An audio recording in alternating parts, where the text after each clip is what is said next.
Infarktni boshdan kechirgan odamda albatta yurak yetishmovchiligi rivojlanadimi? Infarktni boshdan kechirgan kishida albatta yurak yetishmovchiligi rivojlanadi degan tushuncha mavjud emas.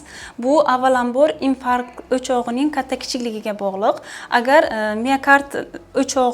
infarkt o'chog'i miokardni kichkina qismini egallagan bo'lsa va to'liq bitib ketadigan bo'lsa, ya'ni bemor o'ziga yaxshi qaraydigan, lecheniyasini to'liq oxirigacha oladigan, keyinchalik sog'lom turmush tarziga rioya qilinadigan holat bo'lsa, undan keyin surunkali yurak yetishmovchilik rivojlanmaydi.